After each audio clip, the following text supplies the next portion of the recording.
사랑의 하나님, 우리 아버지, 귀한 시간을 또 허락하셨습니다.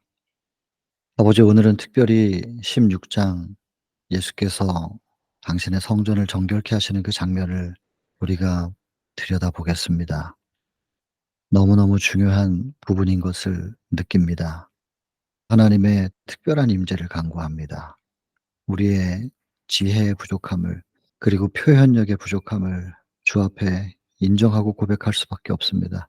성령께서 임하셔서 하늘의 음성을 표현하시고, 하늘의 음성을 통하여 기록된 말씀 속에 담겨 있는 의미를 우리가 분명히 깨달아 알 수 있도록 하나님, 특별히 우리 각자의 자리에 역사하여 주옵소서. 방해하려는 사단의 시도들을 막으시고 보호해 주시길 간절히 바라며 예수님 귀하신 성으로 기도드립니다. 먼저 이제 그림을 그려 볼까요? 제일 첫 장면은 잠깐 가버나움에서 머무셨지만은 길게 함께하지는 않았다고 되어 있습니다. 그래서 며칠이 지나지 않아 6 월절이 다 되었기 때문에 다시 예루살렘으로 이동을 하시는데, 그 예수님께서 아직까지는 당신의 사명을 공표하지는 않으셨기 때문에, 아마 공식적으로 표한 것은 우리가 15 장에서도 봤지만은 "아직 내 때가 이르지 아니하였습니다."라고 하는 그때, 공식적인 그때는 예루살렘 성전 정결이었을 거예요. 그런데 마리아의 믿음 때문에 이적을 먼저 행하셨지만 아직은 공식적으로 표하지는 않으셨습니다. 그래서 그 무리 가운데서 이슈를 만들어내지 않고 예루살렘으로 가는 그 큰 행렬 가운데 그저 한 일행으로 같이 걷습니다. 걸으면서 그들이 예루살렘으로 가면서 인제 들떠 있고 흥분돼 있는 상태죠. 그러면서 그들의 소망에 대해서 이야기하는 것을 듣습니다. 메시아의 강림. 그것이 그들의 유일한 소망이었으니까요. 그러나 그들이 기다리는 메시아는 제국을 만들어 주는, 이 땅에 세우는 나라에 대한 메시아. 그 헛된 소망을 예수께서 들으시면서 곰곰이 생각하십니다. '이들이 훗날 어떻게 얼마나 크게 실망할까? 어떻게 하면 이것을 성경에서 조명하고 있는 메시아에 대한 바른 이해를 이들이 할 수 있도록 이끌 수 있을까?' 그러면서도 아직은 당신의 사명을 공표하지도 않으셨고, 또 고난의 메시아에 대한 부분을 너무 일찍 말해 버리면 또 제자들이 흔들릴 수 있기 때문에 다 표현하실 수도 없고, 그렇다고 그냥 놔두실 수도 없는 그 안타까운 예수님의 고뇌가 예루살렘을 향해서 이동하시는 가운데서 느껴집니다. 그 장면들이 머릿속에 그려지죠. 그리고는 그렇게 고뇌하는 가운데서 걸으셔서 예루살렘에 도착합니다. 그리고 성전을 바라볼 때 그 성전의 모습이 어떠하였는가, 그것이 이제 묘사되지요. 보면 예루살렘이라고 하는 그 지역을 신성시 여기게끔 교육했습니다, 그 당시의 지도자들이. 하나님의 임재가 계신 곳은 어디나 거룩하다고 본문에 나와 있습니다. 그래서 그 시내산, 그 돌산인데, 그 돌산들이 하나님의 임재로 인해서 거룩하게 되었던 것처럼 하나님의 임재가 계신 곳은 어디나, 오늘날의 성전의 개념으로 본다면 사람이죠. 누구나 우리가 그렇게 적용해야 됩니다. 어느 장소든지 하나님의 임재가 계신 곳은 거룩한 것처럼 하나님을 마음속에 모신 누구든지 간에 겉모양이 어떻게 생겼든 간에 노숙자라 할지라도 그 속에 하나님을 모시면 그 사람은 거룩한 사람인 겁니다. 어디나 누구나 거룩할 수 있습니다, 하나님을 모시기만 하면. 그런데 반드시 예루살렘이라고 하는 그 장소만이 신성한 곳이다. 그래서 모든 예배는 절기 때는 여기에 모여야 한다. 그렇게 사람들을 가르쳐 가지고 사람들이 모이게 만들었고, 사람들이 주의 이름으로 모이는 것이 잘못된 것은 아니지만 그렇게 가르쳐서 예루살렘으로 모이게 하는 의도가 무엇이냐면, 모여야 돈을 벌거든요, 그들이. 그래서 팔레스타인 전 지역에서도 모이지만 외국에서도 모였다고 돼 있는데, 그 여러 나라들에 흩어져 있는 사람들이 모이면서 예물을, 양을 뭐 직접 끌고 올 수는 없는 거잖아요. 그러니까 돈으로 준비해 가지고 와서 예루살렘에 도착해서 제물로 드릴 수 있는 가축들을 사서 예물로 드리려고. 그럴 때 인제 그 짐승을 팔면서 얻을 수 있는 수익, 굉장히 높게 가격을 책정해서 거기서 얻는 수익을 나눠 갖고, 그리고 또 헌금을 하나님 앞에 드릴 때도, 성전에 드릴 때도 외국에서 온 사람들, 심지어 이스라엘 안에서 통용되는 화폐라 할지라도 성전에다가 헌물을 할 때는 그 돈을 직접 들이지 않고 환전을 해서 성전에서 사용하는 성전의 주화로, 성전 세겔이라고 하는데 그거를 환전을 해 가지고 쓸 수 있도록 헌금할 수 있도록 그렇게 제도화했단 말이에요. 왜냐하면 그 환전하면서 환전하는 가운데서 생기는 차액을 수익으로 만들 수 있다는 걸 아는 거죠, 이 사람들이. 여러분 달러와 원화 이거 환전할 때 환전상들이 그냥 봉사하는 거 아니거든요. 환전하면서 그 차액으로 수익을 얻는단 말이에요. 그런 것처럼 모든 돈들을 직접 하나님 앞에 성전에 드리는 게 아니라 성전에서만 사용하는 주화로 바꿔야 되는, 환전하게끔 만들어서 돈을 버는, 전부 다 돈에 대한 욕심으로 하나님의 이름을 팔아서 자기 주머니를 챙기고 이 땅에서 그들의 부귀영화를 추구하는 장사꾼입니다. 실제로 물건을 팔지는 않지만 하나님의 이름을 파는 영적인 장사꾼들. 그 당시에 지도자들이 그랬습니다. 근데 심지어 여러분 본문 읽으셨겠지만 흥정을 하면서 싸워요. 내가 내 민족에게로 하나님께 경배하겠다고 멀리서부터 왔는데 이럴 수가 있느냐. 이렇게 비싸게 가축을 사고 나면 난 돌아갈 때 굶어야 되는 거죠. 그러니까 너무 터무니없이 높게 부르니까 말이에요, 가격을. 그러니까 흥정하고 싸우고 이런 모습들, 그리고 가축들은 울어대고 사람들이 소리 지르니까 가축들이 또 놀라잖아요. 뭐 그 엄청난 소란 속에서 경배자들의 경배가 방해를 받았다고 돼 있고 하나님에 대하여 가르쳐지는 그 말씀이 그 소란한 소리에 묻혔다 이렇게 표현되어 있는 본문의 내용을 보셨을 겁니다. 여러분이 눈을 감고 지금 쭉 그려 보십시오. 저도 지금 눈을 감고 그 상황을 쭉 말씀드리고 있는 거예요. 이렇게 그려 보세요. 본문의 있는 내용들이 충분히 그것을 묘사해 주고 있습니다. 이 그리는 연습을 자꾸 하셔야 돼요. 그 얼마나 소란스러운 모습이 거기서 보여집니까? 그래도 그렇게 소란스럽게 흥정도 하고 싸우는 사람들은 건강한 사람들이에요. 근데 거기 본문에 보면 이렇게 돼 있잖아요. 곰핍하고 비탄 그리고 고통스러워하는 사람들. 그들이 있었다는 거야. 그 특별히 소경 같은 사람들, 벙어리. 그 본문에 있는 표현 그대로 하면 절름발이. 그리고 심지어 너무 배가 고파서 허기진 배를 채울 수 있는 그 양식조차도 구할 수 없는, 그 한 끼 식사를 살 수 없는 그렇게 가난한 사람들이 모인 것입니다. 그렇게 가난한 사람들이 자기가 밥을 못 먹어도 하나님 앞에 헌금하겠다고 500 원짜리 동전 하나 손에 꼭 쥐고 왔는데 성전 주화는 예를 들어 10,000원 이상을 바꿔야만 바꿔 준다든지. 그럼 500원 가지고는 성전 주화를 못 사잖아요. 그러면 헌금을 할 수가 없는 거예요. 하나님 앞에 드릴 수가 없는 거예요. 근데 재물이든 헌금이든 하지 않으면 축복을 받지 못한다. 구원받지 못한다. 이렇게 가르쳐 놓으니 얼마나 안타깝겠어요. 구원을 위해서는 어떻게든 이 돈을 바꿔 가지고 헌금을 드려야 되는데 바꿔 주질 않는 거죠, 너무 돈이 작다고. 이 사람들의 절망 그리고 탄식, 이 상황들을 가만히 들여다보면 묵상해 보면 이 지도자들이 참 못됐어요. 어떻게 하나님의 대리자라고 세워진 사람들이 이렇게 못됐을 수가 있을까?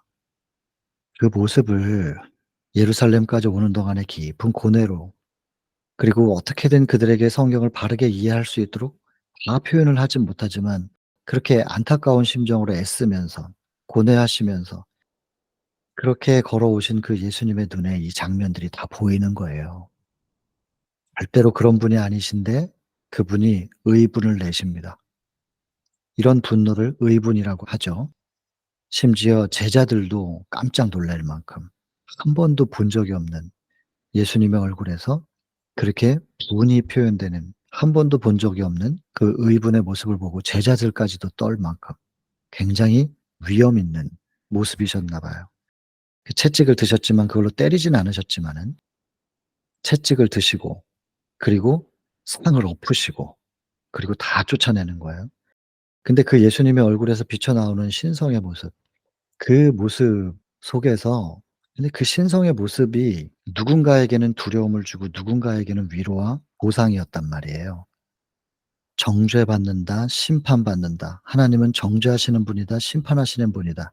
절대로 그렇게 생각하면 안 되고, 내가 어디에 있느냐, 모든 사람에게 두려움의 대상이 아니라 어떤 사람에게는 위로이고 위안이고 치료이고 회복이었어요. 어떤 사람에게는 두려움이었고 무슨 차이냐? 죄를 품고 있느냐 아니냐, 죄를 붙잡고 있느냐 아니냐의 문제였지요. 그래서 그들이 다 도망을 가요. 그런데 그 빛에 의하여 무슨 육체적인 고통을 당했다든지 벌을 받았다든지 그런 게 아니었잖아요. 본문에 읽어 보시면 깨달았다 그랬어요. 그들이 죄가 있다는 것, 죄를 품고 있었다는 거, 그리고 백성들의 피를 빨고 있었다는 것, 자기들이 무슨 짓을 했다는 것을 깨달았다 그랬어요. 예수님을 만나면 깨달음이 있어요. 근데 인제 선택의 문제죠. 깨닫고 나면 이걸 회개할 것인가. 선택하면 되는 거란 말이에요. 근데 그런 쪽으로 선택하지 않죠. 죽이기로 해요. 지도자들은 예수님을 죽이기로, 그리고 장사하는 사람들은 손해 본 것 때문에 감정이 상해 가지고 성령께서 깨닫게 하시는 그 성령의 역사를 무시해 버리는 이런 쪽으로 선택을 하게 되죠. 그리고는 결국에는 예수님께로부터 발산된 그 능력을, 그리고 또 예수님께 그 능력을 주신 분을 거절하기로 결정했다 이렇게 나와요. 그러니까 예수님께서 그 성전에서 발산된 그분의 신성은 예수님이 당신의 것을 발산한 게 아니라 그 본문 표현 그대로 보면 능력을 주신 분이 따로 계시다는 거예요. 이게 믿음의 의죠. 그래서 예수님은 믿으셨기 때문에 하나님께서 그분 속에 신의 능력을 주셨고 그 하나님께서 주신 능력이 그분으로부터 발산된 거죠. 이게 굉장히 그 표현 하나하나 속에서 믿음의 의가 무엇인지를 다 묘사하고 있는 겁니다. 이런 부분들을 여러분들이 그 성경보다는 상당히 섬세하고 구체적으로 표현되어 있는 것이 지금 예언의 신인데 이런 표현들을 잘 보셔야 됩니다. 잘 보다 보면 좀 이상하다 싶으면은 번역이 잘못된 거고요. 그래서 전체적인 맥락에서 보면 큰 문제는 없지만 전체적인 맥락을 못 보는 분들은 그게 이상하다는 걸 못 느껴요. 근데 정체적인 맥락을 이제 알고 계시면 '아 이 부분은 좀 이상하다.' 그러면 이제 살펴보면 '번역이 쪼끔 잘못됐구나.' 이런 걸 깨달을 수 있게 되죠. 근데 이것이 대부분 묘사가 너무나 아름답고 정확하거든요. 이제 그런 그 섬세한 묘사들을 우리가 좀 살펴야 됩니다. 그냥 대충대충 읽기보다는 잘 정독해서 보실 필요가 있습니다. 그래서 다시 말씀드리지만은 예수님으로부터 발산된 그 능력을 거절하기로 결정하였고 또 예수님께 그 능력을 주신 분을 거절하기로. 결국엔 예수님께서 이 땅에서 쓰신 모든 신적인 능력들은 예수께서 마음대로 임의대로 쓰신 게 아니고 능력을 주시는 분에 의하여 받아서 쓰신 것이고 예수님은 그것을 받을 수 있는 믿음의 손을 항상 하나님께 펼쳐 놓고 계셨다는 거. 이걸 꼭 기억하셔야 됩니다. 예수님은 믿음으로 말미암는 의의 모본이셨던 겁니다. 그래서 어떻게 믿었는가를 보셔야 돼요. 그분으로부터 발산된 의를 보는 게 아니고 어떻게 믿었더니 이게 의가 이루어졌는가. 그래서 예수님의 믿음에 초점을 두셔야 됩니다. 예수님의 의에 초점을 두면 자꾸 행위의 의가 돼요. 따라하려고 그래요. 흉내 내려고 그래요. 자기가. 자기가 따라하고 흉내 내려고 하는 거예요. 안 되는 일이에요. 예수님이 어떻게 믿고 어떻게 하나님을 모시고 살았는지를 우린 거기에 초점을 둬야 돼요. 그리고 우리는 그 예수님의 믿음을 따라 이 하나님을 혹은 예수님을 우리가 또 성령님을 우리가 그렇게 예수님이 하나님을 모셨던 것처럼 우리가 그렇게 예수님을 마음속에 모시면 그게 곧 뭐냐면 성육신이에요. 예수님이 취하신 본성은 이미 여러분들께 여러 번 반복해서 우리가 함께 읽었지만 우리하고 똑같은 죄된 본성을 가진 육체를 취하신 거예요. 그 육체에 신이 임하셨기 때문에 성육신이 됐기 때문에 의가 이루어졌잖아요. 우리도 비록 죄된 본성을 가진 이런 인간이지만 우리 속에 신이 임하시면 우리가 성육신이 된단 말이에요. 여러분 우리도 예수님처럼 성육신해야 돼요. 성육신만이 구원의 길이에요. 이 성육신이라고 하는 것이 그저 오묘인데 이제 우리가 그냥 신학적인 표현으로 성육신, 성육신 했었던 그게 아니라 믿음의 의 차원에서 우리가 성육신이 돼야 된다니깐요. 예수님이 인간의 육체와 똑같은 육신 속에 임하셔서 성육신하심으로 믿음의 의가 뭔지를 보여주신 것처럼 우리 속에도 성령을 통하여 예수님을 하나님을 마음속에 모시게 되면 그게 성육신이거든요. 성육신 되면 우리 안에 임재해 계신 그분들의 임재의 빛이 발산되면 우리가 무슨 능력을 행사할지는 앞으로 보면 알 거예요. 필요하면 하나님께서 능력을 폭발적으로 발산하시겠죠. 그리고 우리를 통하여 예루살렘에 모여서 이 장면을 봤던 사람들이 다 자기 나라로 흩어져서 자기의 집으로 돌아가 가지고 "요번 유월절에 가서 특별한 걸 봤어."라고 말하면서 이게 복음이 전파되는 것처럼 우리 속에서 언젠가 능력이 발산하기 시작하면 순식간에 핵폭탄이 터지듯이 전 세계에 복음이 전파될 겁니다. 그래서 징조가 부족해서 예수님이 지금 재림하지 못하시는 것이 아니라 마태복음 24장 14절에 "이 천국 복음이 모든 민족에게 증거되기 위하여 전파되어야 하리니 그제야 끝이 오리라." 그랬단 말이에요. 전파만 한다고 되는 게 아니고 교회 간판만 세우고 교회 건물만 세우고 한다고 예수님 재림하시는 게 아니라 우리가 세운 그 교회가 비록 건물이 초라할지라도 그 속에서 예수의 증거가 나타날 때 참 율법이 무엇인지, 참 사랑과 하나님의 품성이 무엇인지, 그리고 그 사랑을 재창조하실 수 있는 하나님은 창조주시라는 것이 그 창조의 능력이 증거될 수 있는 그 교회, 그런 교회들이 세워지면 순식간에 복음은 전파되고 예수님은 재림하실 수 있는 것이죠. 증거되기 위하여 전파돼야 하리니 그제야 끝이 오리라. 여러분, 어떻게 하면 예수님이 재림하시고 이 대쟁투가 끝날 것인지 답이 있습니다. 마태복음 24장 14절. 그러니까 우리는 어떻게 하면 전파할 것인가를 생각하기보다도 무엇을 전파할 것인가. 증거를 가진 자들이 전파를 해야 되는데 증거가 뭔지를 모르는 데 가서 전파를 하면 전도법으로 전도법 사용할 수 있으니까 그게 나쁘다는 게 아니라 내용이 빠져 있는 형식적인 전도법, 그거는 설득하는 거예요. 그리고 건물을 세워도 증거가 빠져 있는 건물, 예루살렘 성전에 하나님의 임재가 계시지 않은 성전이 빛나 봐야 아무 소용이 없었던 것처럼 우리는 의미를 찾아야 됩니다.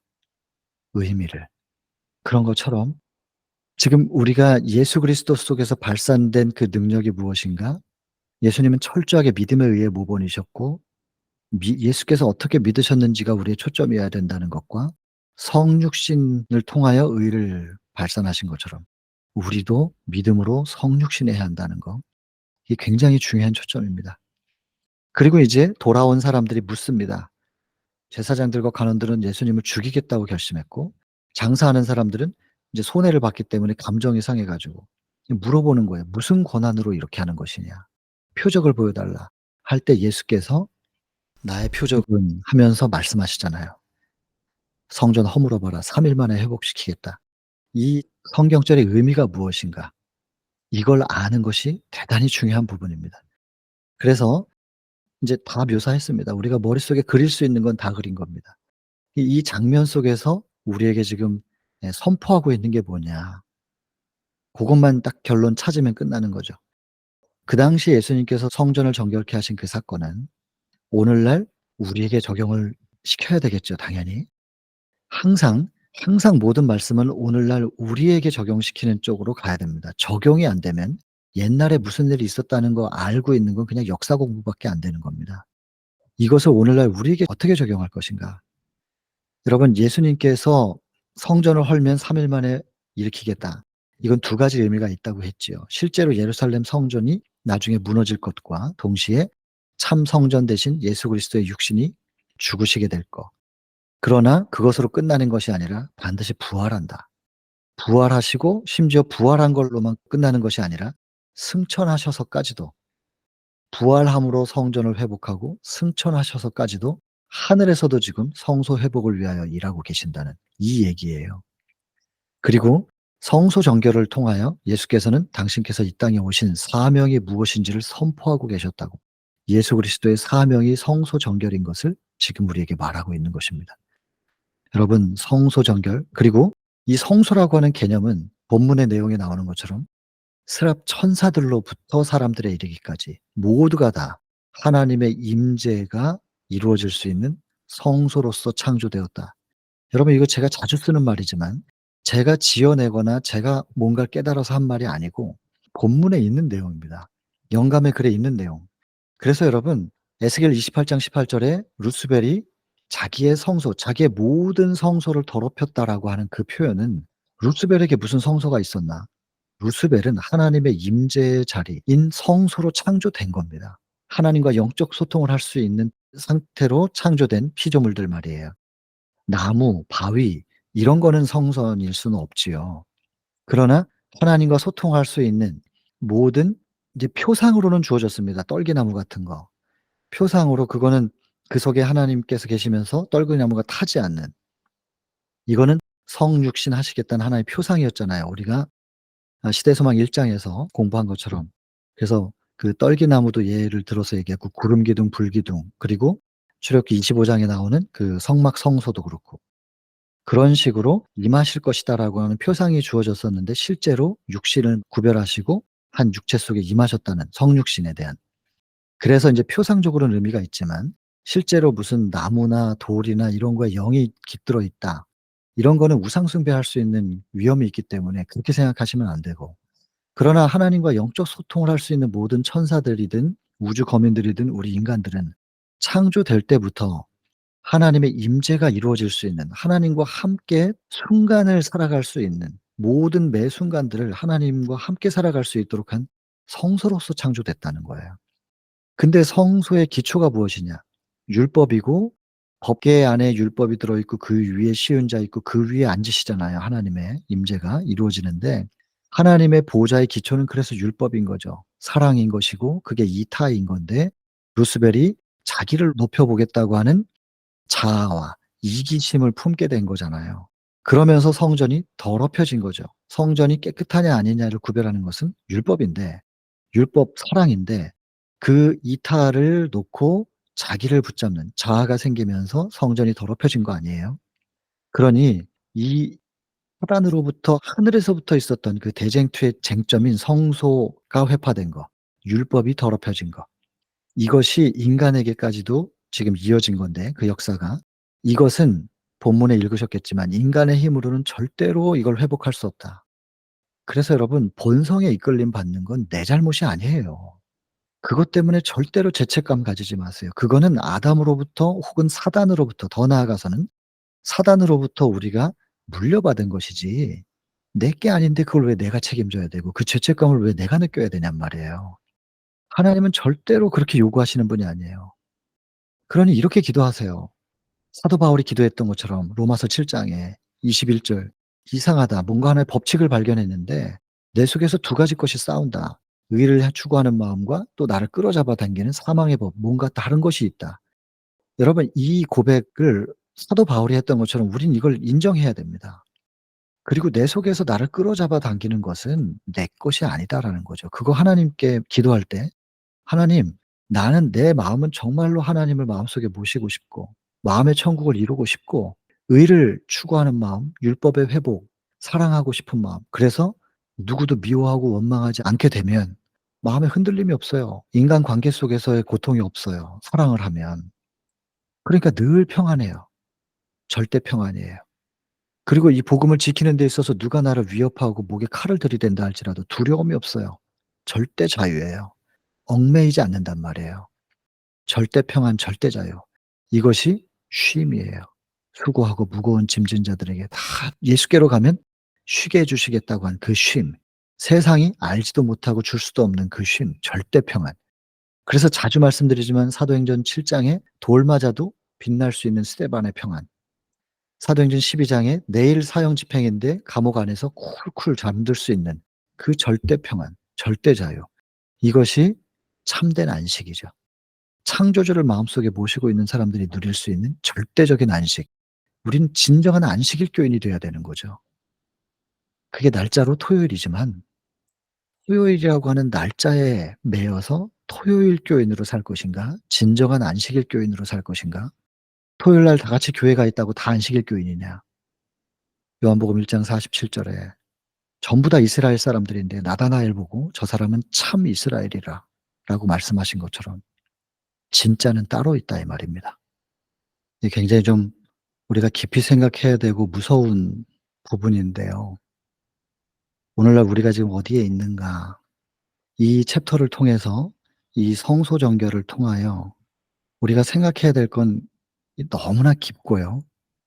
이 의미를 꼭 붙잡으셔야 되는데 이것이 혹시라도 오해가 될까 봐 제가 이제 참 조심스러운 부분이 큽니다.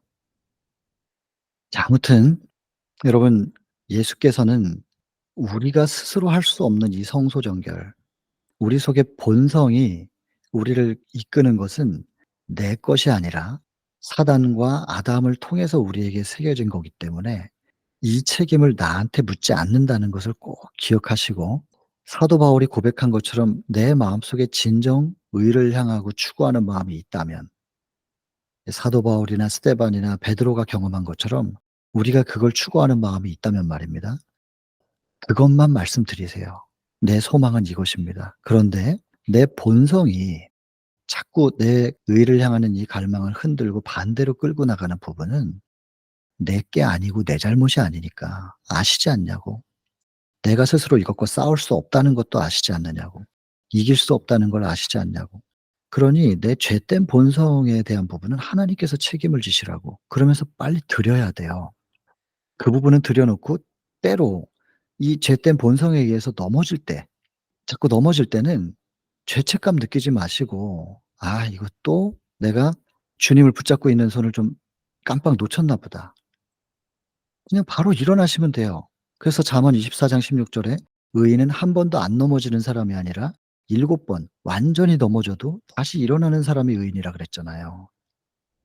그러니까 넘어진 거에 대해서 죄책감을 갖지 마시라고요. 이거는 죄된 본성이 나를 끌어잡아 당긴 거기 때문에 이거 하나님께서 책임져 달라고 제가 맡겼지 않냐고. 이거 책임져 주세요. 그리고는 내가 선택할 거는 하나님께서 내가 맡긴 부분을 마음대로 컨트롤하실 수 있도록, 조절하실 수 있도록 우리가 그분께 시선만 고정시켜 주고 있으면 된단 말이에요.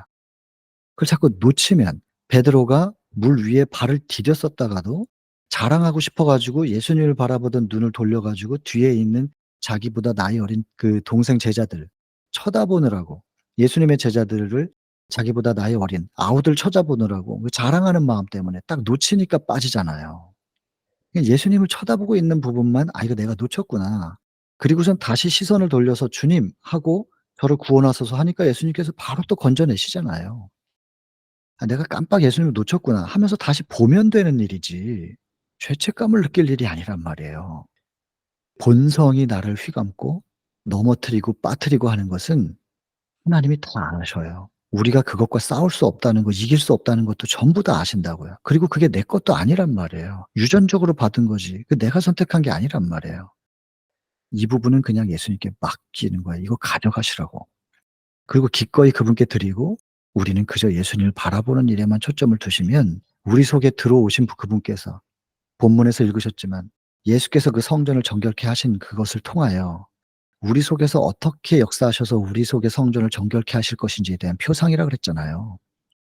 우리가 그분을 쳐다보고 그분의 능력을 받아들이면 그분들이 알아서 성소라고 하는 나, 우리의 영과 육, 이 성소인데 하나님의 임재의 자리, 성소를 회복시키시고 정결케 하시는 건 그분들의 능력이 이루실 거예요. 어떻게 그걸 이루실 수 있는지를 표상적으로 보여줬다, 이렇게 말씀하신단 말이에요. 과거 2000년 전에. 이 모습을 통해서 '아, 이런 식으로 우리 속을 정결케 하시겠구나.' 그다음엔 믿으면 되는 거란 말이에요. 여러분, 이 내용이 본문의 내용입니다. 제 머릿속에 있는 그 그림들을 가지고 제가 처음부터 지금 눈을 감고 쭉 말씀드렸는데, 인제 빠진 부분이 있는지 좀 한번 다시 눈을 뜨고 살펴보겠습니다. 여러분들도 이제 좀 눈을 뜨시고 이 챕터의 글이, 제가 지금 말씀드린 이 내용들이 본문의 글 속에 어떻게 표현되어 있는지를 한번 확인만 하고 마치도록 하겠습니다. 자, 이제 내용을 볼게요. 가버나움으로 내려가셨다가 유월절 때문에 예루살렘 올라가십니다. 큰 무리 중에 한 일행이셨고 주목을 끌지 않으셨어요. 왜냐하면 사명을 공표를 하지 않으셨기 때문에 아직은. 그리고 인제 그들이 예루살렘으로 가는 동안에 그들의 대화의 주제가 무엇인가.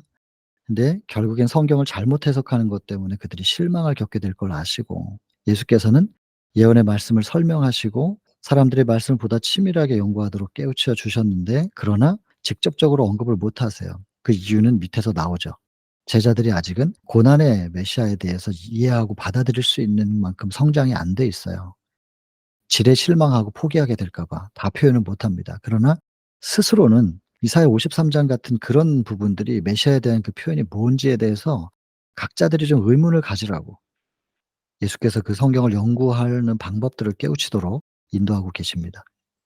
유대 지도자들은 요렇게 예루살렘에서 경배해야 된다고 가르쳤다. 그게 결국 돈 벌기 위한 거고, 재물 팔면서 짐승, 그다음에 돈 환전, 교환, 이거 환전하면서 돈 벌기 위해서, 그다음에 속전이라고 하는 것도 역시 인제 성전에다 내야 될 그 헌금인데, 역시 그것도 마찬가지입니다. 전부 주화로 바꾸도록 요렇게 환전하면서 돈을 얻기, 수익을 얻기 위해서 사기와 부정 취득, 수치스러운 거래, 제사장들의 소득원, 그리고 상인들은 이렇게 엄청난 가격을 매겨 가지고 제사장들과 나눠 갖는 요런 형태로 성전이 더럽혀져 있었지요. 그리고는 제사장들은 가르쳐요. "재물 바치지 않으면 축복받지 못해." 뭐 이런. 그러니까 축복을 갈망하는 백성들의 마음을 이용해서, 종교심을 이용해서 돈 버는 거예요, 하나님 이름 파는 장사꾼들. 여기서 매매 행위의 혼란, 가축들의 우는 소리, 인제 흥정하면서 언쟁하는 소리, 이것이 경배에 방해를 받고 하나님께 드리는 말씀들이 이런 소동 소리에 파묻혀 가지고 들리지 않게 되는, 진짜 의미가 뭐냔 말이죠. 예배를 왜 드려야 되는 것이냐. 그 의미가 여기에 있어요. 말씀, 하나님의 말씀이 선포되고 말씀을 통해서 하나님을 만나는 그 경배가 이루어져야 될 그 예배인데, 나머지 것들, 이렇게 돈 버는 것들 때문에 다 묻혀 버리는 이런 상황이었다는 것을 묘사하고 있는 겁니다. 심지어 그 지도자들은 그들이 얼마나 참된 의미에서 멀리 벗어났는지를 깨닫지를 못하고 있는 그런 상태. 과거 이 성전의 의미는 신의 삶부터, 하나님의 임재의 자리는 다 거룩하다고 구별된 그때부터 이 성전의 의미가 시작이 되고, 나중에 이제 성소를, 성막 성소를 짓죠. 그래서 이 보면 어느 곳이든지 간에 하나님의 임재가 나타나시는 곳은 다 거룩하다. 그 당시에는 어느 곳이지만 지금은 어디입니까? 지금은 물리적 성전에서 예배드리지 않잖아요. 제사 드리지도 않고, 십자가 이후로 그런 건 없으니까 다 폐했기 때문에. 에베소 2장 15절 16절 보시면 정확합니다. 육신으로 의문에 속한 율법은 다 폐했다. 그렇기 때문에 지금은 뭐냐면 장소가 아니고 누구든지 이렇게 이해하셔야 됩니다. 어느 곳이라는 것이 오늘날에는 누구든지 하나님을 마음속에 모신 사람이라면 겉모양이 아무리 초라해 보여도 그 사람은 거룩합니다. 우리가 이렇게 이해하셔야 되겠죠? 근데 이 모든 하나님의 임재의 자리가 어떻게 구별돼야 되는지를 돈 버는 것 때문에 전부 다 잊어버리는 상황. 이 성소가 더럽혀진 상태지요. 제사장들과 간원들이 왜 있어야 되는가? 그들이 왜 하나님의 대표자로 부름을 받았나? 악패가 있으면 시정했어야 되고 모본을 보여줬어야 되는데, 그리고 가난한 경배자들을 도와줄 준비를 하고 있었어야 되는데, 그러나 탐욕 때문에 강팍하게 되어서 고통받는 자들, 곤핍과 비탄에 잠겨 있는 자들, 그다음에 허기진 배를 채울 양식조차 구하지 못하는 사람들, 그런 사람들이 많이 왔는데, 이 사람들이 제사장들에게 왔는데 제사장들의 말을 듣고 크게 괴로워했다라는 이런 문구에서 제 상상력을 쪼끔 동원해서 500 원짜리 동전을 가지고 왔는데 성전 주화로 바꿔 주지 않는 거예요, 금액이 너무 작다고. 얼마나 괴로워요. 이런 부분들은 '무엇 때문에 더 괴로웠을까?'라고 하면서 약간의 말씀에 근거한 상상력이 거기에 동원이 된 건데, 말씀에 근거하지 않는 상상은 굉장히 위험합니다. 그러니까 이 묵상을 하더라도 자기 맘대로 묵상하면 안 된다는 거 주의를 좀 드리고 싶습니다. 그래서 요런 상황들이 지금 묘사가 되고 있습니다. 그리고 그들은 동정과 긍휼이 없었죠. 뭐 자기의 배 주머니 채울 것만 관심이 있는데 다른 사람의 고통에 관심이 있겠어요? 예수께서 보고 계시는 겁니다. 예, 보셨다, 보셨다, 보셨다, 보셨다. 계속 똑같은 단어가 반복되잖아요. 이 참혹한 모습을 예수께서 보시면서 백성들을 어떻게든 수액이라고도 넣어 가지고 소생시키라고 지도자들이 그 자리를 주었더니 오히려 백성들의 혈관에다가 바늘을 꽂아 가지고 피를 빨아먹고 있는 거예요. 그러면서 점점 핍절해 가는 하나님의 백성들의 모습과 그 피를 빨고 있는 지도자들의 모습을 보시면서 예수님의 마음속에 슬픔과 동정과 동시에 지도자들에 대한 의분이 같이 섞여서 그 마음속이 충만해지는 상태입니다. 보셨다, 보셨다. 몇 번이나 반복되죠. 그리고 전혀 다른 예배를 확립하는 것이 그리스도께서 하실 사업. 뭔가 다른 조치가 필요했다고 되어 있거든요. 뭔가 다른 조치가 필요한데 그게 뭐였냐면 전혀 다른 예배가 세워져야 돼요. 하나님과의 이 만남, 그것이 곧 경배, 예배인데 완전히 왜곡되어 있는 거예요. 이 왜곡된 것을 제자리로 돌려놔야 돼요. 지금과는 전혀 다른 예배가 회복돼야 된다는 것이거든요. 오늘날도 똑같이 적용을 하셔야 됩니다. 그래서 이걸 저는 예배개혁이라고 이름을 붙여 봤습니다. 예배개혁. 밑에 보면 나옵니다. 참된 경배, 참된 예배가 무엇인가? 이게 회복이 돼야 됩니다. 여러분, 성소가 처음 만들어진 건 출애굽기 25장 8절인데요. "내가 너희 가운데 거할 성소를 지어라." 복음서의 시작이 "하나님과 우리와 함께 하시겠다."로 시작합니다. 그리고 마태복음 1장 23절이죠. 가장 마지막 절 28장 20절에 "볼지어다 내가 세상 끝날까지 너희와 항상 함께 있으리라." 함께한다로 시작해서 함께한다로 끝나시는 거예요. 성소도 내가 너희 가운데 거할, 함께 있고 싶으니까 내가 함께 있을 수 있는 장소를 마련해 줘. 그래서 성소가 만들어진 거예요. 그러면 그 성소에 와 가지고 경배를 드린다는 것은 하나님께서 우리하고 만나고 싶으셔서 그 성소를 구별하셨으니까 우리와 함께 만나고 함께 살고 싶으셔서 성소를 구별하시고 건축하라고 하셨기 때문에 우리가 성소에 가서 경배를 드린다는 것은 그분을 만나는 거예요. 하나님과의 만남이 핵심인 거예요. 형식이 핵심이 아니고 예배의 의식이 핵심이 아니라 하나님과 어떻게 하면 만날 것인가. 그것인 거죠. 그래서 밑에도 나오는데 성소 전체는 우리를 구속하시기 위한 하나님의 희생을 묘사하는데 성전에 딱 들어가자마자 제일 먼저 만나는 게 번제단, 신의 죽음을 나타냅니다. 그리고 물두멍이 뭘 상징하는 건지 또 성소에 들어가서 분향단, 떡상, 촛대가 뭘 상징하는 것인가? 그 모든 것들이 전부 다 우리를 구속하시기 위한 하나님의 희생과 예수 그리스도를 표상하고 있는 것인데 의미는 빠지고 형식만 취해야 한다면 도대체 그게 왜 있어야 되냔 말이에요. 오늘날도 똑같습니다. 가장 핵심은 하나님과의 만남. 그것이 예배의 중심입니다. 그래서 안식일을 지킨다고 하는 개념이 창조주와의 우리가 어떻게 더 만나고 더 깊이 창조주를 알아가고 그분과 교제할 것인지에 대한 하나의 또 다른 계기를 마련하고 그 마련된 계기를 통하여 하나님을 마음속에 모시고 일주일을 살아요. 그리고 다시 또 안식일에 가서 더 깊이 그 전주에 깨닫지 못했던 걸 더 깊이 깨닫고 더 끈끈한 관계로 회복하고 그리고 또 일주일을 살고 그런 식으로 계속해서 반복돼서 예수님 재림하시는 그날까지 우리가 그분과의 더 깊은 관계 속으로 들어가면서 하늘 가는 거거든요. 재림하시는 날, 그날을 향해서 나아가고 있는 거거든요. 그런 예배가 드려져야 되는데 그렇지 못하다면 예배 개혁이 필요합니다. 날짜가 핵심이 돼서는 안 될 겁니다. 일곱째 날 창조의 기념일. 그래서 우리는 이날을 구별하면서 창조주를 우리가 어떻게 만나는 건가? 경배라는 게 창조주 경배라는 게 뭔가? 하늘과 땅과 바다와 물들의 근원을 만드신 분 창조주 경배. 첫째 천사의 기별, 그 기별이 우리 안에 어떻게 이루어질 수 있는 것인가? 그 첫째 천사의 기별이 이루어지면은 자아가 마지막 바벨론이니까요. 자아로부터 어떻게 벗어날 수 있게 되는가? 물론 그 바벨론이 예언적 해석이 어떤 방식으로 이루어지는지 우리가 알고 그게 틀렸다는 얘기가 아니라 전에도 언젠가 말씀드렸지만 삼중연합이 이루어지고 짐승의 표를 강요하고 그래서 바벨론에서 그 안에 있으면 짐승의 표를 거부할 수 없으니까 미리 나와야 되고 이런 해석들이 틀린 게 아니죠. 그러나 이걸 아무리 우리가 알고 있어도 우리가 내면에 마음의 성전에서 첫째 천사의 기별을 통하여 창조주 경배 그리고 자아로부터 벗어나 이타로 들어가면 사랑을 할 수 있게 되고 사랑을 함으로 하나님과 닮은 꼴이 되면 하나님께서 우리를 보시고 '나를 닮았으니 내 자식이네.' 하면서 도장을 딱 찍어 주는 하나님의 인. 이 세 천사의 기별이 내 마음의 성전에서 먼저 이루어지지 않으면 아무리 우리가 머릿속으로 많이 듣고 배워 가지고 '아 저게 삼중연합이네. 저게 짐승의 표네.' 이런 것들을 알고 있어도 짐승의 표의 강요가 있을 때 절대로 거부하지 못할 것이라는 것입니다. 머리로 아는 거 가지고 다 뻔히 알면서도 짐승의 표를 받게 돼 있어요. 우리가 만나게 될 미래의 어느 날 짐승의 표의 강요가 있게 되는 그날을 향해서 나아가는 살아가는 우리의 삶 속에서 반드시 먼저 우리 속에서 새 천사의 기별이 이루어져야 됩니다. 그래야 예언적으로 적용될 수 있는 새 천사의 기별의 과정 속에서 짐승의 표를 만났을 때 우리가 그걸 거부할 수 있는 것이지 아무리 머리로 알고 있다고 해서 그걸 거부할 수 있는 게 아니니까요.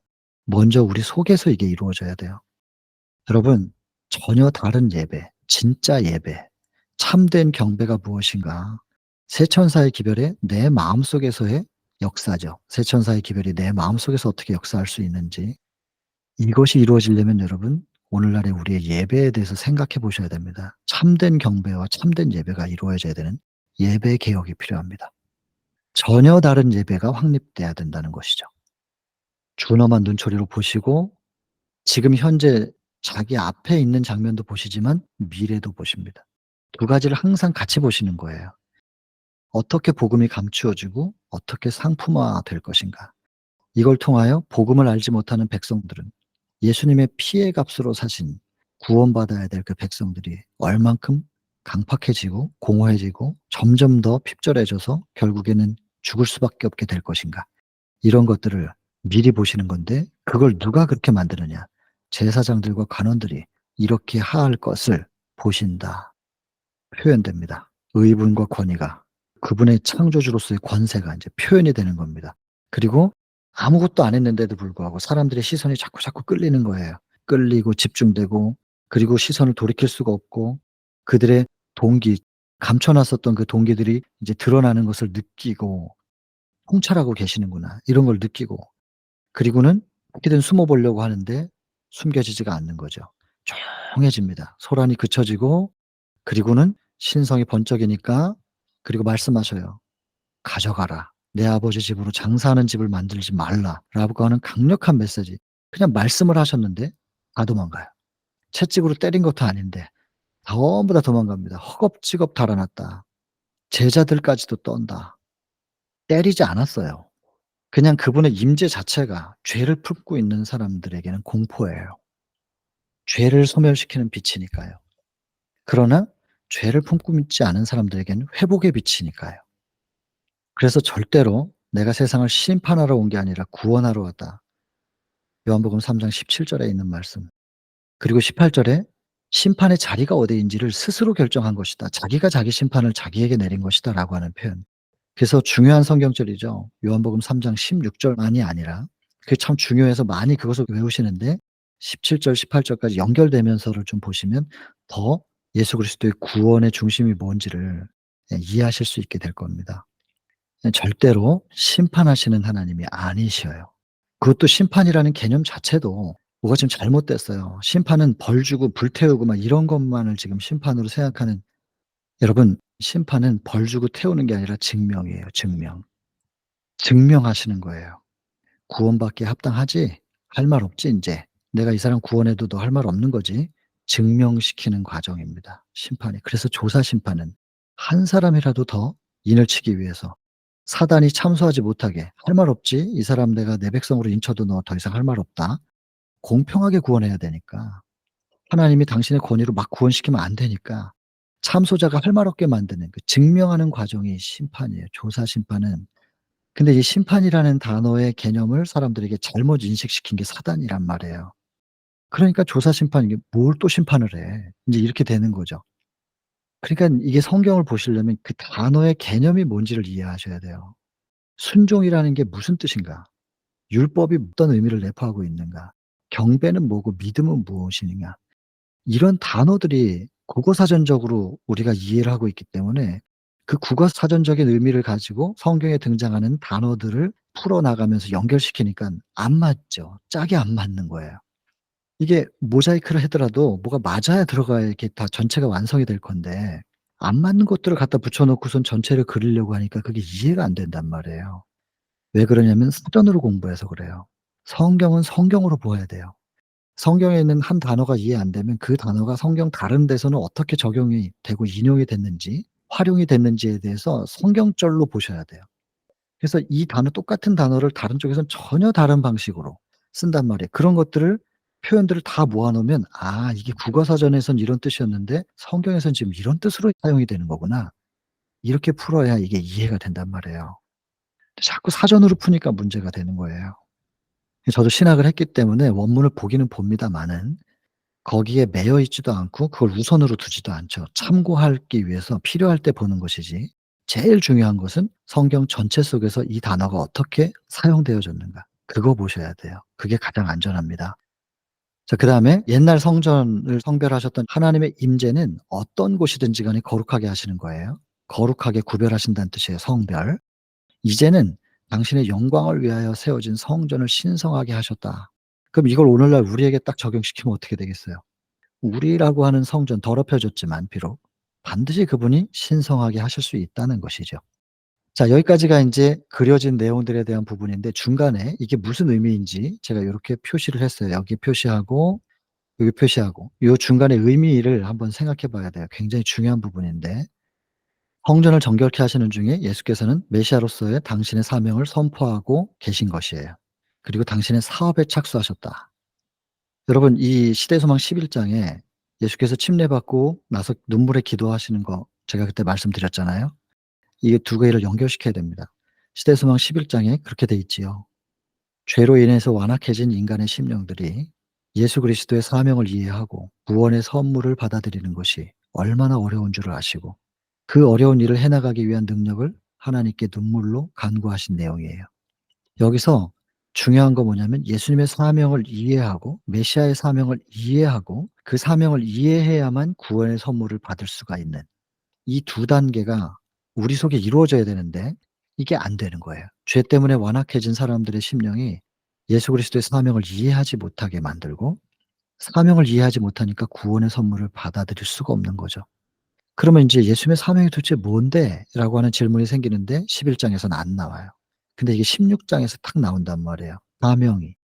성소 정결이 예수님의 사명이었구나. 그것을 선포하고 계시는 것이구나. 왜냐면 생명이신 분은 하나님이세요. 사랑이신 분이 하나님이세요.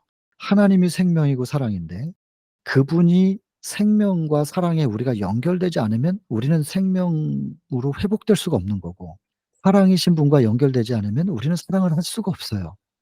그러니까 하나님과 연결되는 다시 그분과의 관계를 회복함으로 사랑과 생명을 회복하는 건데 그분과 우리가 어떻게 연결되냐? 그분이 우리 속에 임하시면 딱 결합이 된단 말이에요.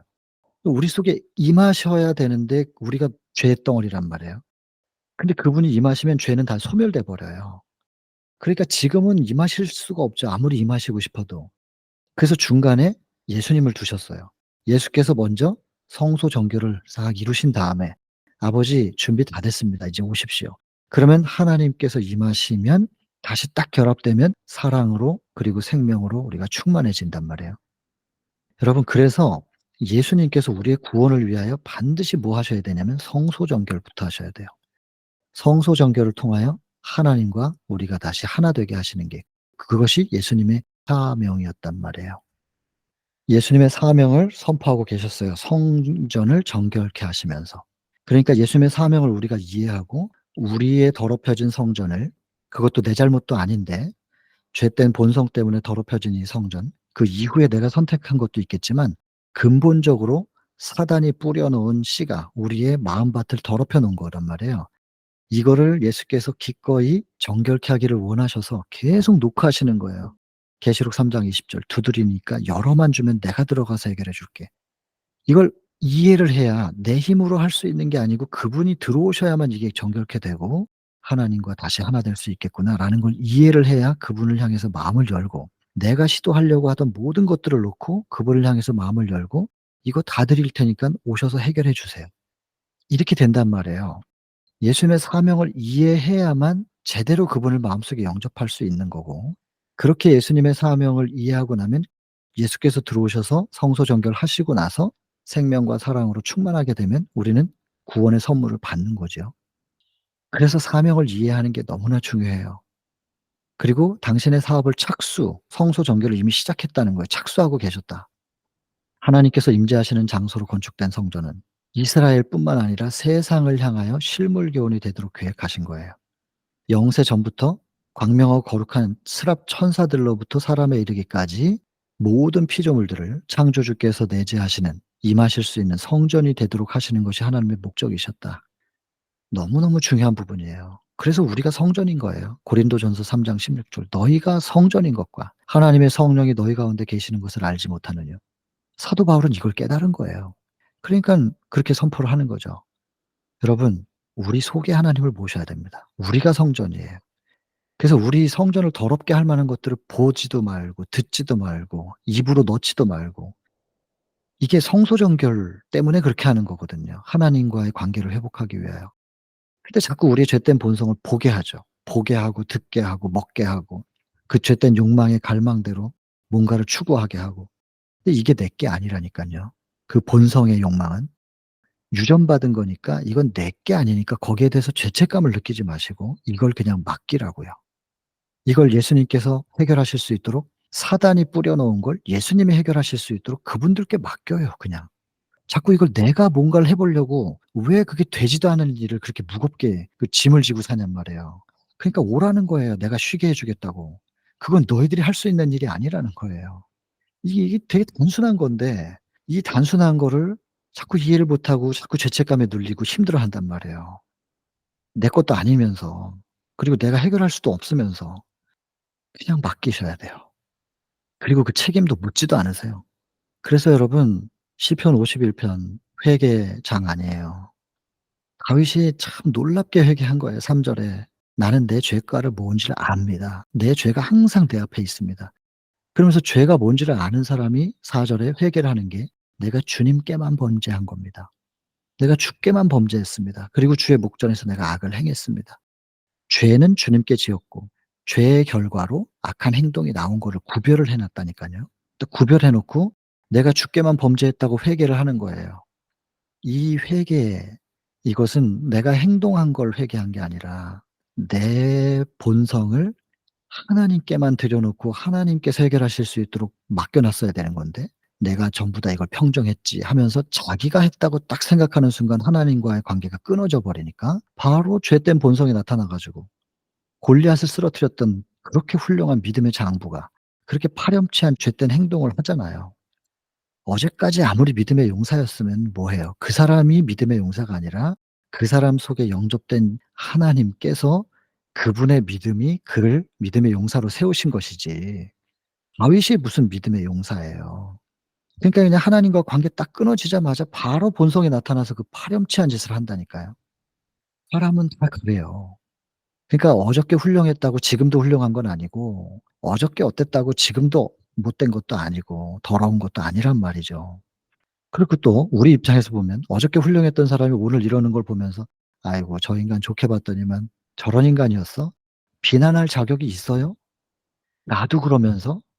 본성 다 똑같은데 그냥 하나님과 연결돼 있을 때 안전한 거고, 그 끊어지면 아무리 훌륭해 보였던 사람도 그냥 죄된 본성이 나타난 것이니까 그냥 그건 측은한 거고 안쓰러운 거지. '아이고 놓치셨나 보네. 저분이 잠깐 깜빡 실수해 가지고 하나님을 놓치셨나 보네.' 그러면서 그분을 위해서 기도해 줘야 될 일이지 그게 비난할 일이냐고요. 나도 똑같으면서. 본성은 다 똑같아요. 그냥 다 죄인이에요 우리는. 누가 누구를 비난하고 또 왜 내 죄된 본성 때문에 내가 짓눌리고 죄책감을 느끼고 절망해야 돼요 왜. 그런 게 아니란 말이에요. 사단이 에스겔 28장 18 절에 자기 성소를 더럽히면서부터 죄가 시작되고 이게 인간의 깨까지 다 연결된 겁니다.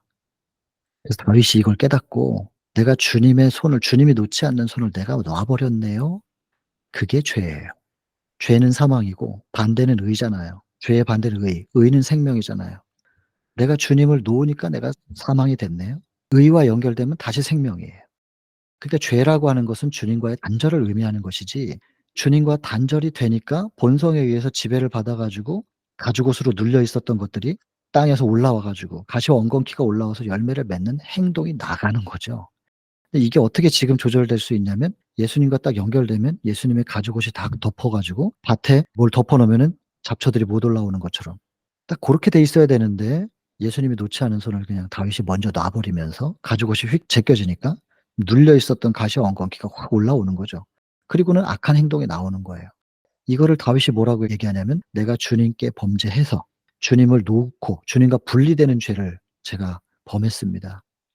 그러니까 바로 주님과 분리가 되니까 악한 행동이 나오네요. "주의 목전에서 악을 행하였나이다."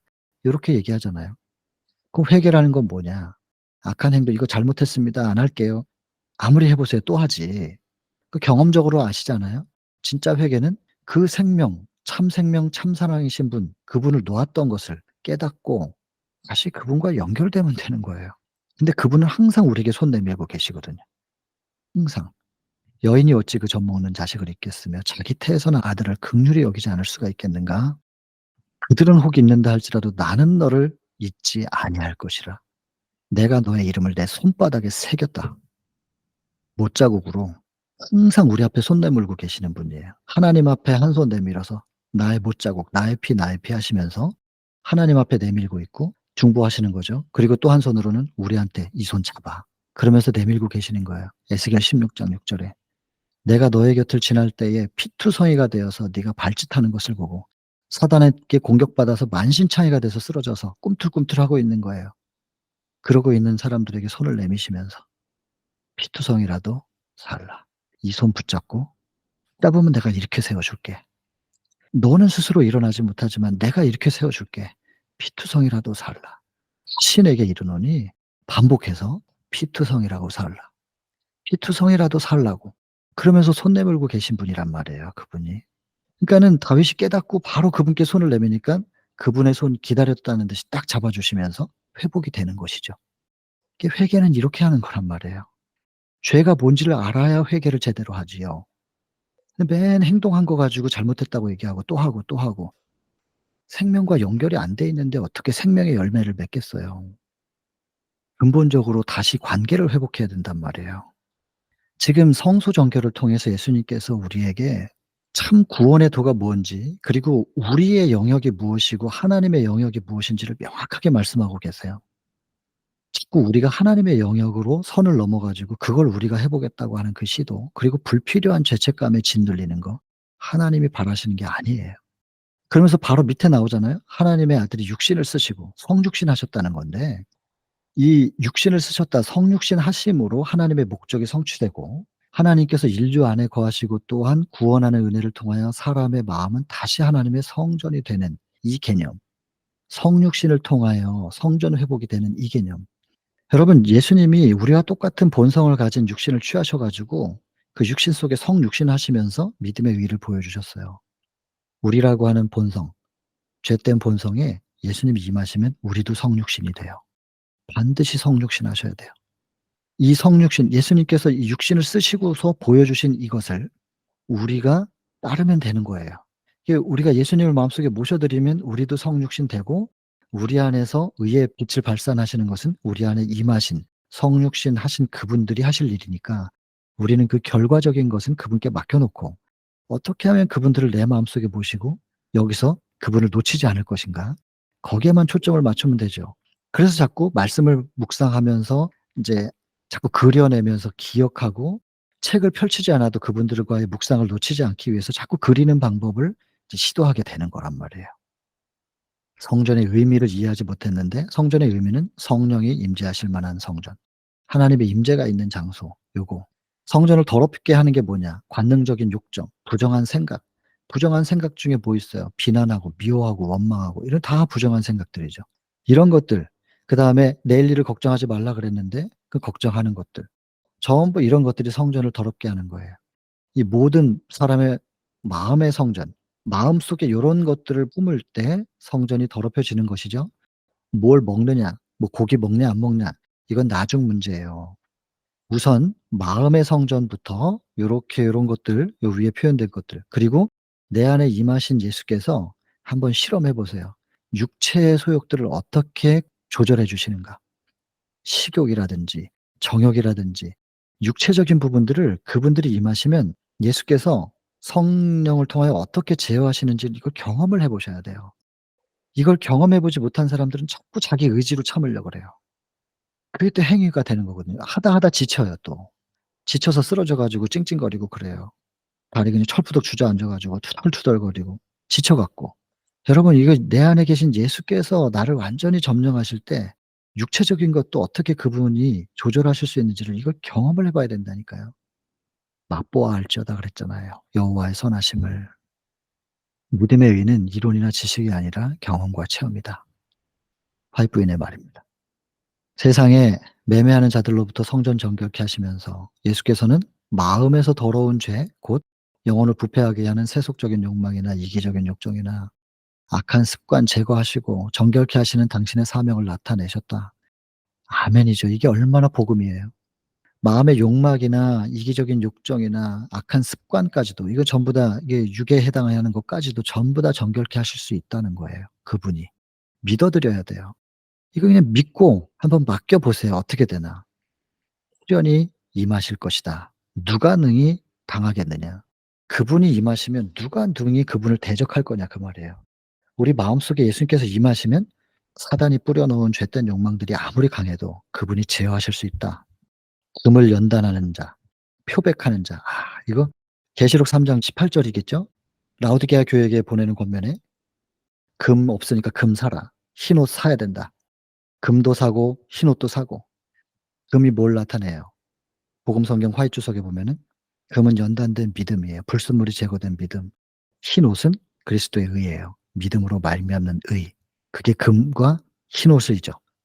그렇다면 여기서 금을 연단한다. 믿음을 연단하신다는 거예요. 우리 속에 임하셔서 믿음을 연단하시고 불순물을 제거하시면서 그 믿음을 통하여 표백, 흰옷, 의를 이루어 나가시는 분. 믿음으로 말미암는 의를 그분들이 호련히 임하셔서 예수께서 또 성령께서 호련히 임하셔서 누가 능히 당할 것이냐. 사단의 모든 세력들을 다 해결하시고 믿음으로 말미암는 의를 이루실 것이다. 그 얘기잖아요. 그러니까 구약이든 신약이든 다 똑같은 얘기예요. 연결돼 있어요. 절대로 이것도 구별 지으시면 안 돼요. 나누면 안 되죠. 아까 말씀드렸던 부분 하나님의 성전인 것과 성령이 너희 가운데 거하시는 것을 알지 못하느뇨.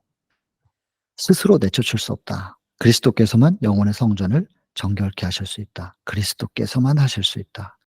그러나 그리스도께서는 강제로 들어가지는 않으실 것이다. 내가 문 밖에 서서 두드리노니 누구든지 문을 열면 내가 들어가서 성전 정결해 줄게. 그 약속이잖아요.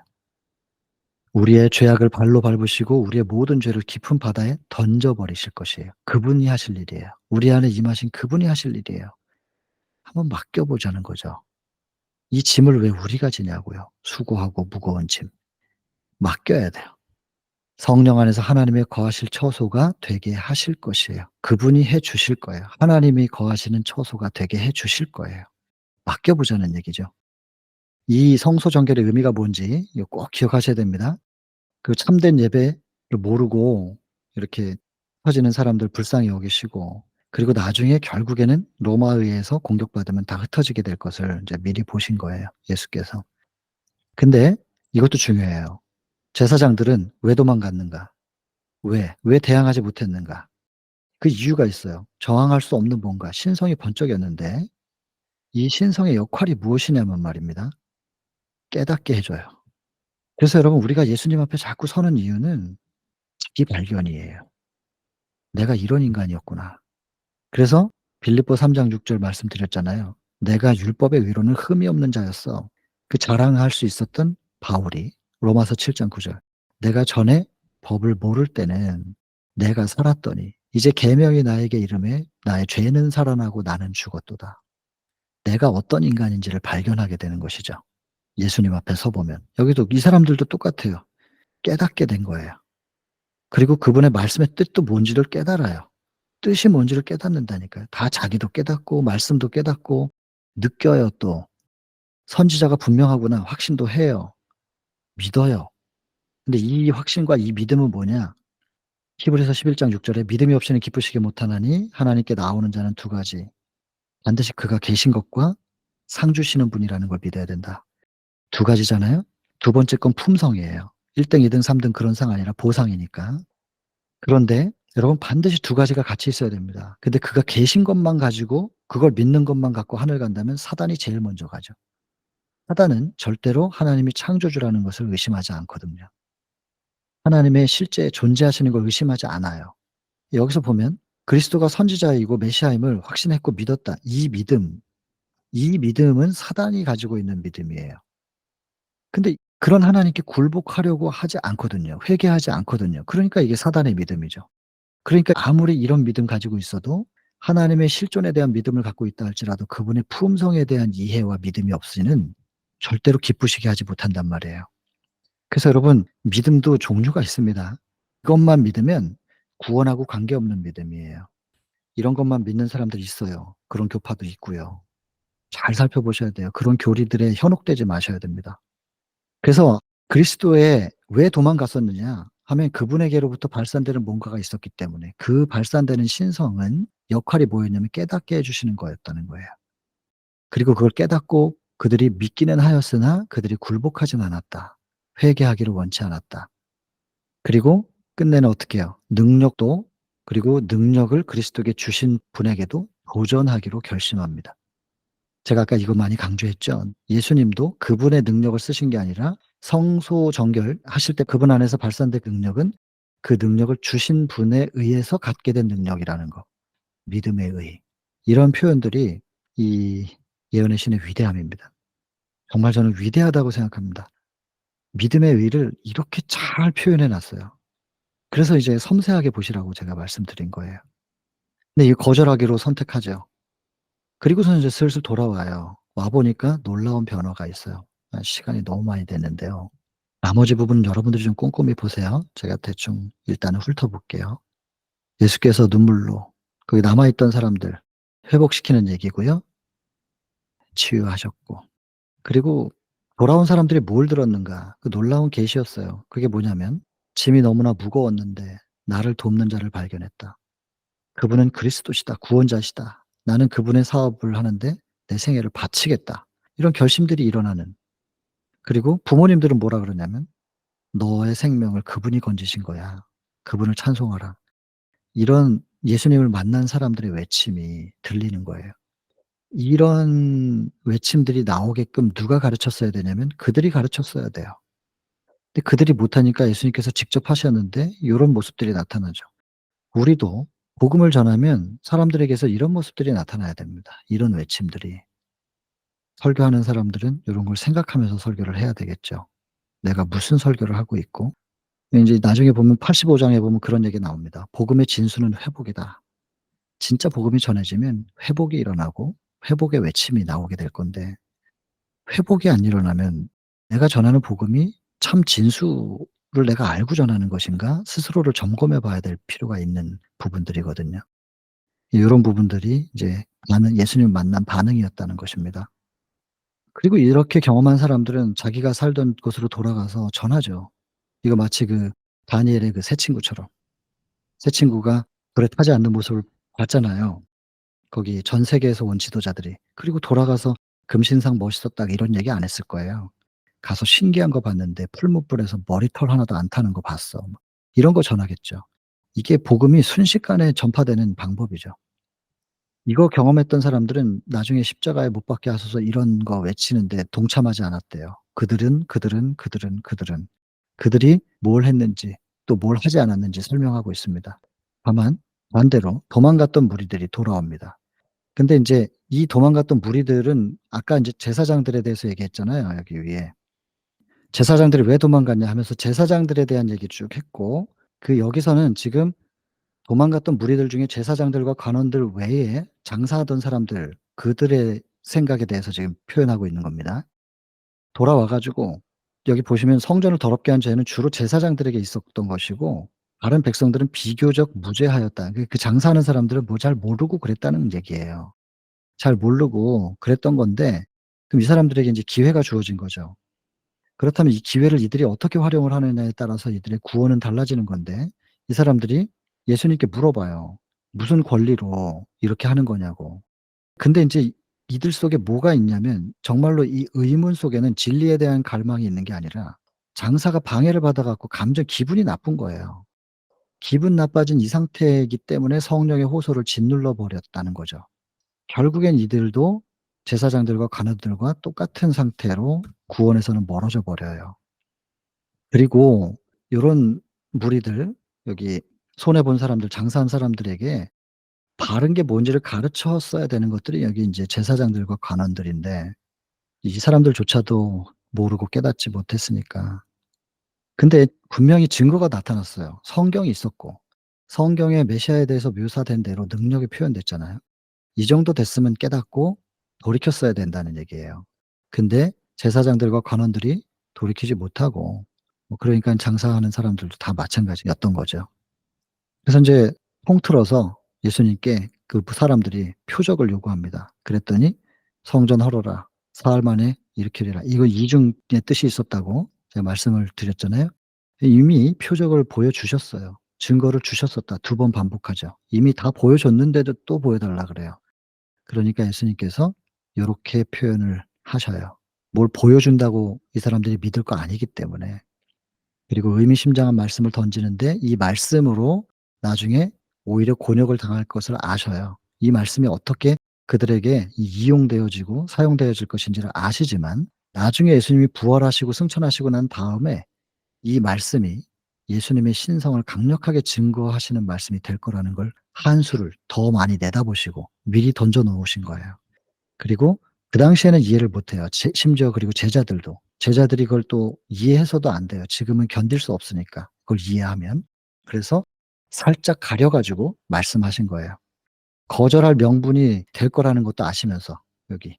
"이거 46년 동안 지었는데 네가 무슨 3일 만에 일으키겠냐." 하면서 "아 말도 안 되는 소리 하네." 하면서 거절할 수 있는 명분을 얻었다고 이 사람들은 좋아했지만 그리고 예수님은 이거를 그런 명분으로 사용되어질 걸 아시면서도 미리 던져 놓는 거예요. 왜냐하면 나중에 이것이 신성의 증거가 되고 그리고 이 신성의 증거가 된 이 말씀이 예수님이 승천하시고 나서 제자들이 이제 같이 옆에 눈에 보이고 만져지지 않는 예수님이 안 계신 상태에서 그들을 지탱해 줄 기준이 될 거기 때문에 의지할 수 있는 지주대가 될 거기 때문에 미리 던져 놓는 거예요. 예수께서 그래서 말씀을 하셨지요. 이것의 이중의 뜻은 성전 파괴 그리고 당신의 성전된 당신의 몸의 파괴 요거 이중의 뜻이 있었고 미리 인제 말씀하신 겁니다. 이유는 여기 제자들 때문에 나와 있고 여러분들이 나중에 꼼꼼히 좀 보세요. 그리고 그것이 신성의 결정적 증거가 될 것이었기 때문에 그다음에 성전 봉사에 대해서 아까 말씀드렸습니다. 묵상 그리기 할 때 말씀드렸는데 이거는 성전 봉사 전체가 희생을 표상하고요. 그다음에 여기는 제사장직을 먼저 얘기하고 그다음에 요 희생 제물에 대해서 얘기를 했지만 그림을 그리기에는 성소에 들어가자마자 제일 먼저 보이는 게 번제단이기 때문에 아까 제가 묵상 표현할 때는 번제단 먼저 얘기했습니다. 번제단은 신의 죽음을 예표하고 그리고 성소 봉사는 중보 사역에 대해서 예표한다. 그렇게 말씀을 드렸습니다. 여기 있는 내용 그대로입니다. 그래서 이 성소에 관련된 모든 것들은 그리스도를 표상하는데 그리스도가 내용이 빠지면 그게 무슨 의미가 있느냐. 아무런 가치도 없다는 거예요.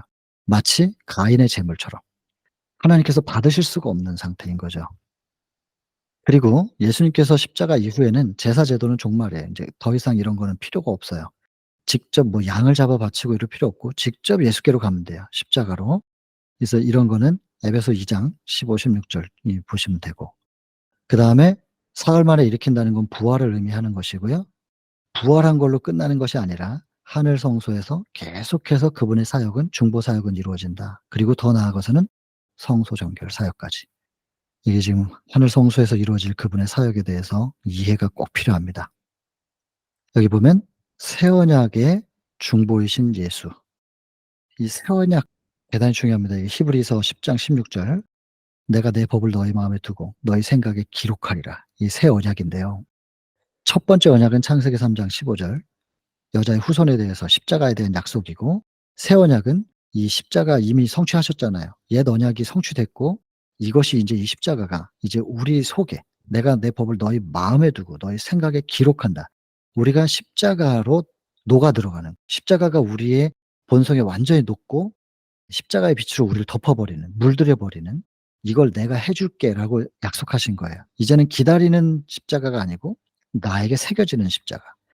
요것이 새 언약입니다. 그래서 사단의 머리를 뱀의 머리를 밟아서 끝내 주시겠다는 게 이제 우리 안에서 이루어질 일입니다. 이게 새 언약이죠. 그리고 성전의 봉사가 지상에서 하늘의 성전으로 옮겨지는 이제 하늘 성소 사역에 대해서 이제 언급을 하고 있는 것이고요. 그리고 하늘에서 여전히 성령을 통하여 지상의 교회를 섬기는 자가 되시는 거. 그래서 지금 눈에 보이지 않고 만져지지 않을 뿐이지 하늘에서 성소 사역하시고 예수 그리스도의 영이 성령께서 이 땅에서 여전히 활동하고 계신다는 거예요. 그래서 육체로 우리하고 함께 하시진 않지만 항상 함께 계시다는 이 약속은 성취가 되어 있는 상태인 것입니다. 우리가 믿음의 눈으로 바라보고 마음을 열기만 하면 지금도 우리 속에서 우리와 함께 하실 수 있는 분, 우리의 성전을 정결하게 하시고 유지시키실 수 있는 분에 대한 약속입니다. 마지막 성경절, 우리에게는 대제사장이 계십니다. 곧 하나님의 아들 예수신데 우리가 믿는 도리를 굳게 잡을지어다. 이 믿으란 얘기예요. 이 대제사장 예수 그리스도를. 이 대제사장은 우리의 연약함을 체휼하지 아니하는 자가 아니고, 체휼, 이해하고 동정한다는 뜻이에요. 그러니까 우리의 연약함을 이해하시고 동정하실 수 있는 분이다라는 거죠. 그래서 모든 일이, 그분이 죄가 없지만 우리와 한결같이 시험을 받으신 분이에요. 우리하고 똑같은 인간의 모습으로.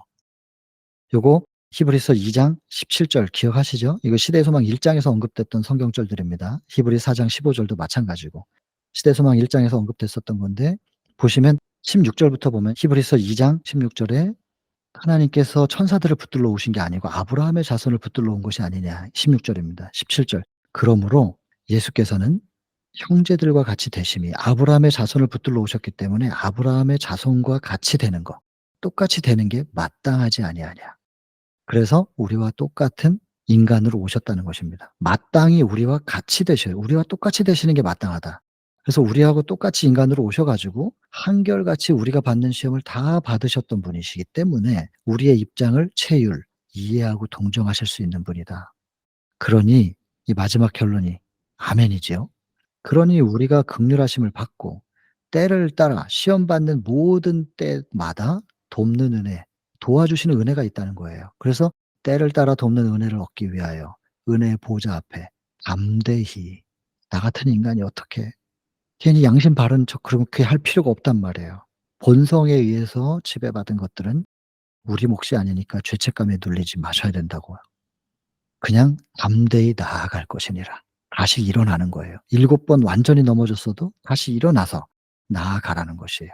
그러면 다 아신다고요. 그분이 체휼하신다니까요. 나도 똑같이 겪어봤어. 내가 다 알아. 염려하지 마. 그리고는 그분이 우리를 품어주실 것이기 때문에 때를 따라 돕는 은혜를 얻는 것을 기대하시면서 은혜의 보좌 앞에, 기대한다기보단 믿으시고 은혜의 보좌 앞에 담대히 나아갈 것이니라. 그러면 절대로 외면당하지 않으실 것입니다. 성서 정결을 통하여 우리에게 주시는 메시지는 여기까지입니다. 자, 여기까지 하고 마치겠습니다.